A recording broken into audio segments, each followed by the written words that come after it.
Isipin mo ito kapatid, may isang superpower country na nag-declare ng gyera at gustong sakupin ng Pilipinas.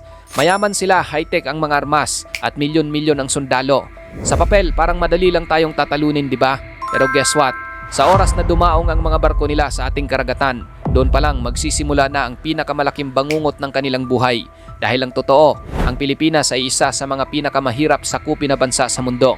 At hindi lang ito dahil sa tapang ng mga Pinoy, kundi dahil mismo sa heograpiya, kasaysayan at modernong depensa ng ating bansa. Ang Pilipinas mga kapatid ay mayroong tinatawag na archipelago trap o ang pagiging watak-watak ng ating mga isla. Ang Pilipinas ay binubuo ng mahigit 7,000 isla, kaya para sa isang mananakop, napakahirap nito.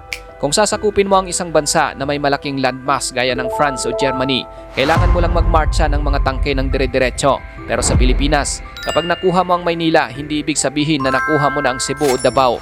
Kailangan mong maglunsad ng libu-libong magkakahiwalay na pag-atake gamit ang mga barko at bawat isla ay may kanya-kanyang lokal na depensa.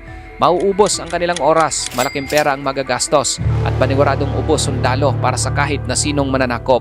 At kung akala nila ay madaling kontrolin ang mga islang ito, bumalik muna tayo sa kasaysayan. Alam nyo ba na kahit sinasabing sinakop tayo ng Espanya sa loob ng mahigit 300 years, ang totoo, hindi nila kailanman tuluyang nakontrol ang buong Pilipinas. Sa katunayan, ang mga kapatid nating Moro sa Mindanao at Sulu ay nakipagdigma sa mga Kastila sa loob ng 3 siglo at napanatili ang kanilang kalayaan. Nabigo ang Espanya na sakupin ang kaloob-looban ng Mindanao dahil sa matitinding pag-atake ng mga mandirigmang Muslim. Kaya nung ibinenta ng Espanya ang Pilipinas sa Amerika noong 1898, ibinenta nila ang isang teritoryo na sa papel lang nila pagmamay-ari, pero sa totoong buhay ay hindi naman talaga nila hawak. Dito naman papasok ang pangalawang kalaban ng sinumang mananakop, ang ating jungle at mountain terrain. Kung makakalagpas man sila sa dagat, sasalubungin naman sila ng mga matatarik na kabundukan tulad ng Sierra Madre at mga makakapal na rainforest. Sa kasaysayan ng digmaan, ang gubat ang pinakakinakatakutan ng mga malalaking hukbo.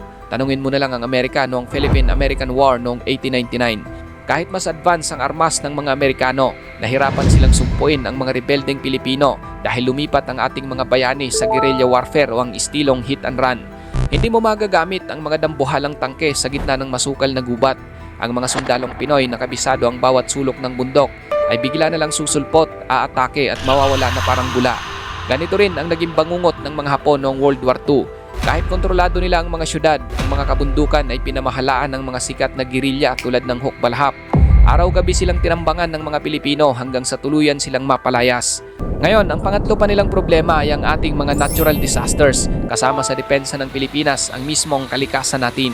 Dahil nakaharap tayo sa Pacific Ocean at nakaupo sa Pacific Ring of Fire, ang bansa natin ay dinadaanan ng halos 20 bagyo kada taon bukod pa sa mga lindol. Isipin mo, nagpaplano ang kalaban ng isang malaking naval invasion tapos biglang darating ang isang Category 5 na super typhoon. Ang mga supply lines nila sa dagat ay madaling mapuputol at ang kanilang mga high-tech na kagamitan gaya ng mga drone at komunikasyon ay pwedeng malubog sa baha o masira ng landslide. Ang kalikasan ng Pilipinas ay otomatikong nagiging kakampi ng mga tagapagtanggol. At ang huli, ngunit pinakamahalaga, ang modern defense strategy ng bansa at ang ating mga kakampi. Sa pamumuno ng Armed Forces of the Philippines o AFP, mas pinapalakas pa ngayon ang tinatawag na Comprehensive Archipelagic Defense Concept o CADC. Ibig sabihin, nagbago na ang focus ng ating militar mula sa internal na labanan patungo sa panlabas na depensa o external defense.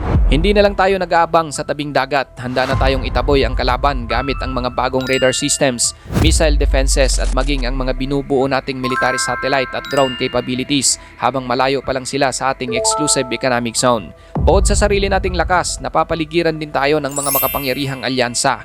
Sa ilalim ng Mutual Defense Treaty, ang pag-atake sa Pilipinas ay nangangahulugan ng direktang giyera laban sa Estados Unidos, ang pinakamalakas na military superpower sa buong mundo. At hindi lang yan, patuloy pang lumalawak ang ating defense network sa pagpirma ng mga bagong kasunduan tulad ng Visiting Forces Agreement sa Canada at New Zealand. Dahil dyan, ang sino mang magtangkang sumakop sa atin ay hindi lang Pilipinas ang makakalaban kundi isang buong koalisyon ng mga bansa. Kaya naman ang Pilipinas ay parang isang magandang paraiso na may matatalas na tinig. Madaling tignan sa mapa pero kapag tinangka mong hawakan ng marahas, siguradong masusugatan ka.